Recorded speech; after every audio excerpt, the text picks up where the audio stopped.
व्यक्ति से हुई थी, उसका नाम था शशि शेखर, जो इन लोगों को बताया कि अभी क्रिप्टो करेंसी का ज़माना आने वाला है और इसमें आप इन्वेस्ट करेंगे तो आपको काफ़ी मुनाफा मिलेगा और काफ़ी तेज़ गति में मिलेगा। इसके लिए हम लोगों ने एक वेबसाइट बनाया है। उस वेबसाइट का नाम है oropay.io और इस काम में उस शशि शेखर के साथ उसके एक हेड हैं अमित जायसवाल, जो कि oropay.io के इंडिया हेड के रूप में इंट्रोड्यूस कराया गया उनको इन्वेस्टर्स के साथ। तो उसने फिर वेबसाइट दिखाया, वेबसाइट का आर्किटेक्चर इन्वेस्टर्स को समझाया और बताया कि इसमें आपको अकाउंट बनाना पड़ेगा।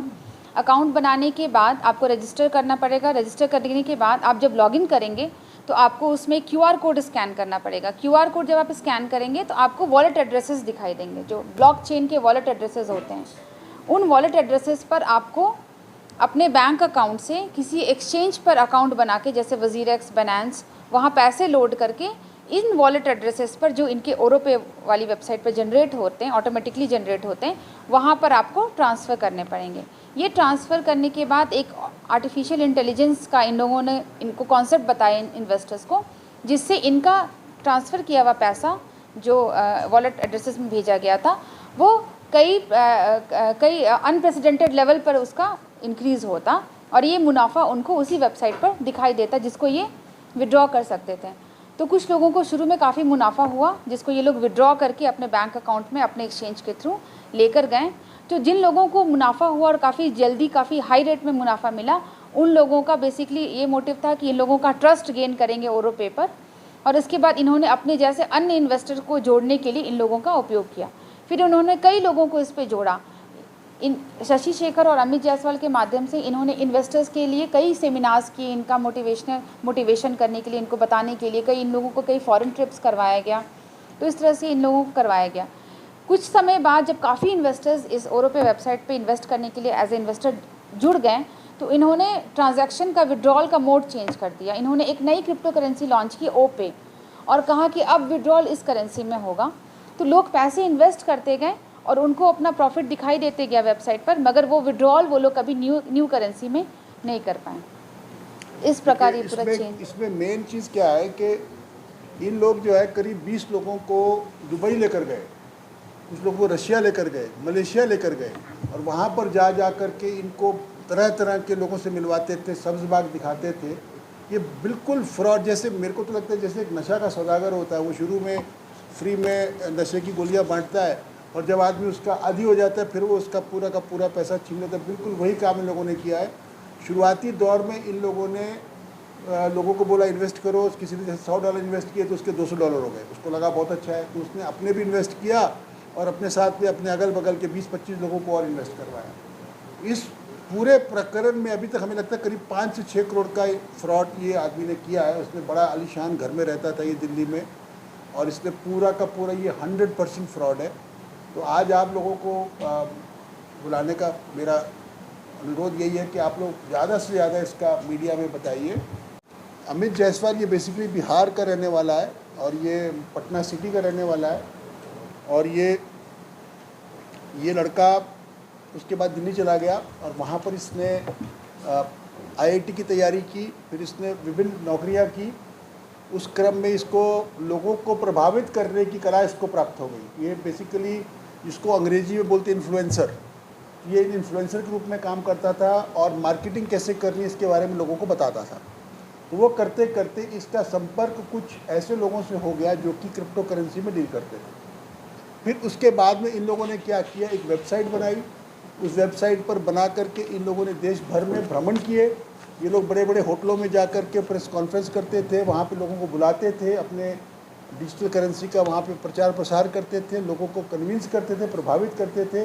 अपनी फेक करेंसी में इन्वेस्टमेंट करने के लिए ये लोग लोगों को प्रेरित करते थे, और इस प्रकार से इन लोगों ने करोड़ों रुपए का फ्रॉड किया है। बेसिक मामला यही है, लेकिन जो इसका टेक्निकल पोर्शन है वो मैं नहीं बताऊंगा। वो मैं अपनी DSP जो हैं नेहा बाला और हमारे जो CTO है विभूति, मैं इन दोनों अफसरों से मैं अनुरोध करूंगा कि कृपया जो इसका जो टेक्निकल पार्ट है वो आप कृपया बताइए। आइए आप दोनों आ जाइए यहाँ पे और दोनों बताइए कि कैसे।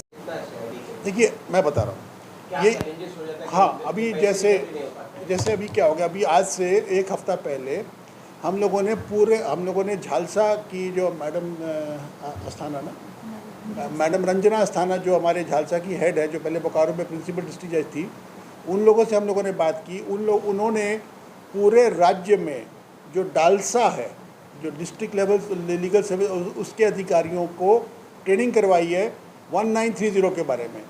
तो 1930 जो हमारा हेल्पलाइन नंबर है, अगर आपका पैसा फ्रॉड होकर के किसी अकाउंट में जा रहा है, किसी भारतीय बैंक के अकाउंट में जा रहा है, तो हम उस पैसे को फ्रीज करने के लिए सक्षम हैं। परंतु अगर आपका पैसा क्रिप्टो करेंसी के माध्यम से किसी अन्य क्रिप्टो वॉलेट में जा रहा है, तो वो क्रिप्टो वॉलेट दुनिया में कहीं भी हो सकती है, हमें नहीं पता है वो कहाँ है, तो हम लोग उस पैसे को फ्रीज करने में अक्षम हैं।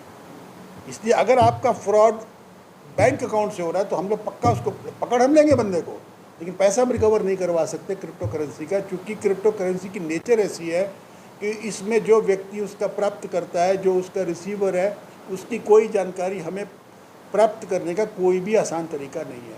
अगर वो प्राप्तकर्ता भारत की किसी क्रिप्टो वॉलेट पे रजिस्टर्ड है, जो भारत इंडिया की जो 6 या 7 जो क्रिप्टो वॉलेट्स हैं, अगर उसमें रजिस्टर्ड है, तब हम उसको ट्रेस कर सकते हैं। परंतु अगर वो दुनिया किसी कोने में है, तो हम उसको ट्रेस नहीं कर सकते। ये प्रॉब्लम है हमारे साथ। ऐसे सर अमित जायसवाल की गिरफ्तारी के बाद उसके किसी बैंक अकाउंट का पता लगा?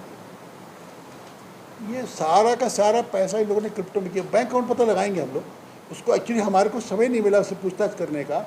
और चूँकि दिल्ली में जाकर के एक पराई जगह पे जाकर के रात में छापेमारी की गया 11 बजे, फिर उसको रात भर में हमारे अफसरों ने उसको अरेस्ट किया, उसके घर का सर्च किया, फिर सुबह सुबह उसको वहाँ पे दिल्ली के कोर्ट में प्रोड्यूस किया, फिर उसको फ्लाइट से लेकर के तुरंत रांची आए और 24 घंटे में उसको कोर्ट में प्रोड्यूस करना था।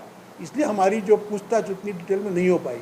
हम लोग उसको पुलिस रिमांड पर लेकर दोबारा पूछताछ करेंगे और बैंक अकाउंट्स को ट्रेस आउट करेंगे। हम लोग निश्चित करेंगे, क्योंकि आजकल सारे बैंक अकाउंट्स पैन कार्ड और आधार कार्ड से लिंक्ड है। तो हमें पूरा विश्वास है। पैन कार्ड प्राप्त हुआ हमारे को इसका, हमें पैन कार्ड नंबर प्राप्त हो गया है इसका। इसके सारे अकाउंट्स को हम लोग ट्रेस आउट करेंगे और हम लोग कोशिश करेंगे कि अगर कुछ पैसा मिलता है उसमें से, तो जो भुक्तभोगी हैं उनको हम लोग लौटा सकें। ऐसा हमारा प्रयास रहेगा। रांची में ये जो अमित जायसवाल है, उसका भी मित्र लोगों संतोष जी के माध्यम से इसकी जानकारी हुई और एक जूम इसके लिए ऑर्गेनाइज किया गया। तो जूम मीटिंग तो जूम मीटिंग में शशि शंकर और अमित जायसवाल ये दोनों पूरी जानकारी PDF के माध्यम से हम लोग को प्रदान करते थे। अच्छा लगा, अपने लोग इन्वेस्ट कर रहे थे और मुनाफा कमा रहे थे, तो हमने भी लगा दिया। और जब हमको भी मिलने लगा, तो और भी अपने चिर परिचित हैं उनको मैंने लगवाने शुरू कर दिया। और ये कुछ दिन सिलसिला जारी रहा, मसलन 2-3 महीने। उसके बाद ये वो जो मोड है विड्रॉ का मोड, उसने चेंज कर दिया, एक नया टोकन जारी करके, ओपे टोकन। अब उसको जब हम लोग बेचने जाएं, तो उसकी वैल्यू 0 हो गई। तब हम लोगों ने गुहार लगाया। सर का बहुत बहुत धन्यवाद। सर ने हमें हमारी गुहार सुनी और आज आपके सामने रिजल्ट है। आपका कितना पैसा गया है इसमें? मेरा 6 लाख गया है सर। चलिए, आप सस्ते में छूट गए तब। अब मेरे द्वारा जो मेरे से जो नीचे अपने सगे संबंधी दोस्त यार हैं, वो तकरीबन मेरा 59 लाख के आसपास है जी। टोटल लोगों ने जो आपके संपर्क जो मेरे से जुड़े हुए, आप जिनको इन्होंने प्रेरित किया। मैं बुढ़मू का रहने वाला हूँ, रांची जिला में ही, बुढ़मू सिदरोल गांव। इन लोगों को पैसा वापस हुआ? नहीं सर, किसी का पैसा वापस नहीं। शुरुआती दौर में 1-2 महीने जो है एक किस्ती के रूप में समझिए जो विड्रॉल कर पाए, उसके बाद मैं बताता हूँ। देखिए, उसमें हो क्या रहा है ना, जो हमारा नंबर है 1930, उसमें जो फाइनेंशियल फ्रॉड होता है, अगर वो पैसा किसी बैंक अकाउंट में जा रहा है, तो हम लोग उसको फ्रीज कर सकते हैं। परंतु यहाँ समस्या क्या है, या पैसा किसी अकाउंट में नहीं जा रहा है, बल्कि एक क्रिप्टो वॉलेट में जा रहा है, जो हमारे नियंत्रण में नहीं है। इसलिए जितना भी पैसा इन लोगों का क्रिप्टो वॉलेट्स में गया, पहली बात तो क्रिप्टो वॉलेट का ये जानना असंभव है कि वो किसके नाम से है, क्योंकि उसके अंदर में क्रिप्टो करेंसी में एक इनहेरेंट सीक्रेसी रहती है। आप ये तो जान सकते हैं कितना पैसा उसका एक स्ट्रिंग मिलता है, एक नंबर मिलता है, उस पर चला गया, लेकिन वो नंबर किसका है ये जानना असंभव है। इसीलिए हम कहते हैं क्रिप्टो करेंसी में इन्वेस्टमेंट नहीं करना चाहिए जब तक आपको पूरा ज्ञान ना हो। इन लोगों ने इन्वेस्टमेंट किया, हम लोग इनका पैसा फ्रीज नहीं कर पाए, क्योंकि हमें ये मालूम नहीं है वो पैसा कहाँ गया। जिस व्यक्ति को हम लोगों ने अरेस्ट किया है, उससे कुछ उसके स्वीकारोक्ति बयान में, कन्फेशन में कुछ बातें आई हैं, परंतु पैसे का मनी ट्रेल अभी तक हम डिटेक्ट नहीं कर पाए हैं। ये पूरा जो और उन्होंने कहा कि हमारे पास एक रोबोट है जो ऑटो ट्रेडिंग करती है शेयर मार्केट की तरह, तो रोज़ का 0.6% से लेकर के 1.2% के बीच का जो मुनाफा है सभी में डिस्ट्रीब्यूट होगा। तो इस तरह से बताया गया। तो एज ए मतलब इन्वेस्ट, और ये कहिए कि इसमें लगाने के पीछे ये हमारी कॉन्सेप्ट क्लियर नहीं थी क्रिप्टो करेंसी में, सिर्फ दोस्त यार के कहने पर हम लोग लगा लिए। अच्छा, आपके माध्यम से जितने लोग इसमें पैसा इन्वेस्ट किए जी, तो क्या आप वो लोग आप पर प्रेशर नहीं बना रहे कि हम आपके माध्यम से गए हमको पैसा वापस करवाइए? देखिए सर, सारे लोग तकरीबन मेरे अपने सगे संबंधी हैं। हाँ, बात बात में तो पूछते ही हैं, ताना मारते ही हैं, लेकिन सारे लोग क्या करते थे, जूम में जुड़े रहते थे। हर एक दिन मैंने शाम को 7 बजे से जूम स्टार्ट होता था, कभी 9 बजे तक चलती थी, कभी 8 बजे तक, 1 घंटे तकरीबन प्रत्येक दिन होती थी। तो सारे लोग को पता था और सारे लोग देखते थे कि शशि शंकर और ये अमित जायसवाल जो हैं प्रत्येक दिन ब्रीफ कर रहे हैं। तो धीरे धीरे उनको भी मान के चलिए 2 लाख रुपया लगाएं, 1-2 हज़ार रुपया उनको भी मिला था। तो ऐसा लगा था उनको भी कि हमारा दिनों दिन मिलता चला जाएगा, इसलिए बहुत लोग देख करके लगाए। जैसे मेरा विड्रो देखे तो देख करके लगाए, इसलिए डायरेक्टली हमको मतलब प्रेशर नहीं बनाए, लेकिन और बातों बातों में इनके ऊपर नहीं बना। लेकिन और ऐसे लोग हैं जिनके ऊपर में, जिन्होंने मतलब ये लोग क्या करते थे, ये लोग विभिन्न शहरों में जा कर के एक व्यक्ति को चुनते थे और उसको एक नोडल पॉइंट, फोकल पॉइंट या की पर्सन बना लेते थे। जैसे रांची में हो सकता है ये होंगे, मुझे नहीं पता है, बोकारो में भी ऐसे एक व्यक्ति थे।